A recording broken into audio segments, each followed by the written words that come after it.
Hi, and welcome to the Livingston Parish Weekly. It's a podcast we bring to you here from the Livingston Parish News. My name is McHugh David. I'm publisher and editor of the news. You can find us on Facebook. You can find us on Twitter, LinkedIn, Instagram, and YouTube. We put these on YouTube.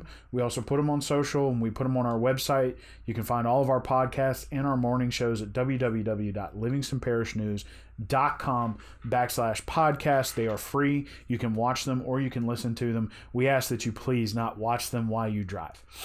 Today, we're talking about the Livingston Parish Executive Airport, which is a proposal.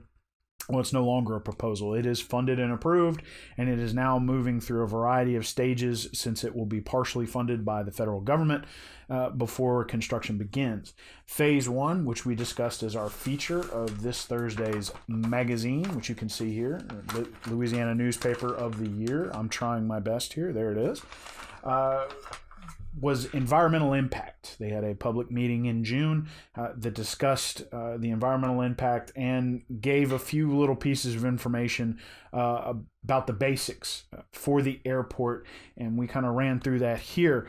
First, we are going to talk about the environmental impact itself, and the big one is wetlands. Of course, it's 242 acres at the South Satsuma exit, south of the interstate.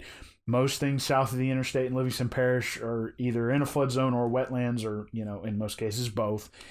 So out of 242 acres, it is hard to find something that wasn't wetlands, and there are a lot of them for this site. They will have to mitigate that in some way, shape, or form to make the Department of Environmental Quality and FEMA okay with this whole construction process, and they admitted that at the meeting. A couple other small things that they talked about at the meeting were this is for small aircraft, small prop planes, small single engine planes, little tiny cargo planes, and there is a helicopter pad. It is not for large-scale commercial transport. It is not for fighter planes, and it is not for large-scale commercial transportation aircraft. It is for none of those. This is a small airport. There are currently 53 owners of aircraft split between private people and companies in Livingston Parish per the FAA registry. And speaking of which, the FAA is one of the generous benefactors and donors to this project. In fact, 90% of the funding comes from the FAA. It is a several $million project. By several million, I mean 15 million, and 10% is going to come from the Department of Transportation and Development. That has caused a bit of consternation among the local residents. Even though it is a 90-10 split, there's no such thing as a free lunch. The FAA portion isn't necessarily the issue with most people. It's the $1.5 million coming from the Department of Transportation and Development. There are a lot of people who think that would have been better spent on roads. That is, of course, their opinion. According to Livingston Economic Development Council President David Bennett, this does come with economic development benefits. Companies such as Pepsi, Martin Brower, Epic Piping fly in executives on a regular basis and will be able to do so easier with this. It will also allow them to attract other large companies that would have executives coming in from out of town. Being able to fly directly into Livingston Parish is a positive. According to him, they also wanted to let folks know at the meeting, they showed it via a noise contour, that the noise will be minimum. These planes don't create a lot of noise, only on takeoff and landing, and that doesn't last very long for these smaller planes, according to the report given at the Parish Council chambers back in June. There's a lot of construction that will go into this that will be worth quite a bit of sales tax dollars to Livingston Parish. I apologize. I don't know all of this stuff by heart, so I am going to read it.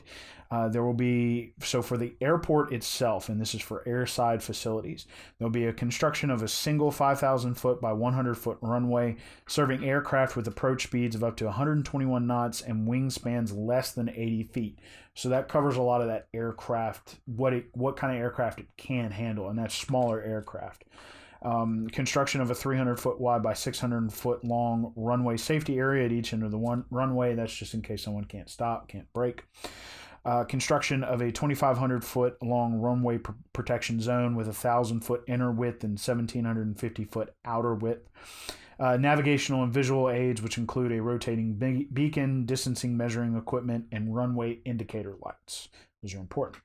Landside does include construction of 5,000 square foot terminal building. So there will be a terminal that people will use. Vehicle parking lot with 40 spaces. And there will be an 8,000 square foot parking apron for 30 aircraft.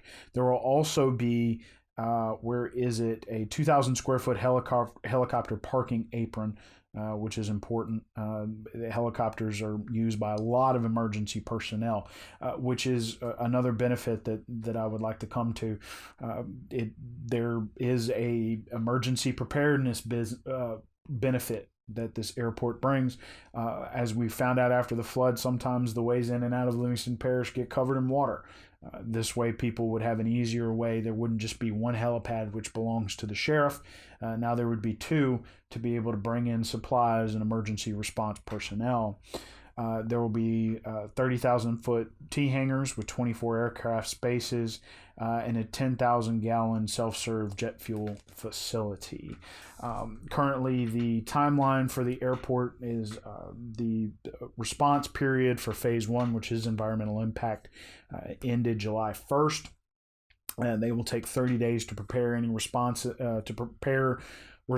to any comments that were made. They will expect to move into phase 2 sometime in August. So again, this is a $15 million project south of the Interstate 12 in Satsuma. It's a 242 acre tract. It was donated by Gary Lewis, who also owns a lot of that land in and around the Satsuma exit.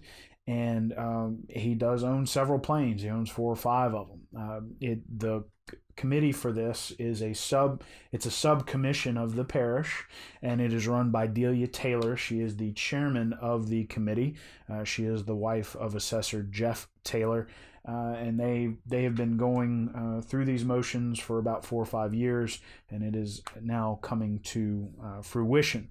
We will be keeping track of their responses to the comment period, and then we as the news will be following them into phase 2, which deals with construction plans and mitigation of the site of those wetlands that we mentioned. Again, we thank you for joining us for our Livingston Parish Weekly, which is a podcast. We've started bringing you 2 as opposed to 1. Soon we'll bring you more. You can check us out on social media, facebook.com, Instagram, Twitter, LinkedIn, and YouTube. We post a lot of content, a lot of good content on all those platforms. You can also find us at livingstonparishnews.com/podcast. And I've been alerted. We used Anchor FM to distribute our podcast, and is now on all major sites except Apple Podcasts. We're still waiting to hear back from them. But in most instances, we will be found wherever you enjoy listening to your podcast. Again, my name is McHugh David. I'm publisher and editor of the news. We appreciate you joining us for this episode that was about the airport, and we'll catch you next week.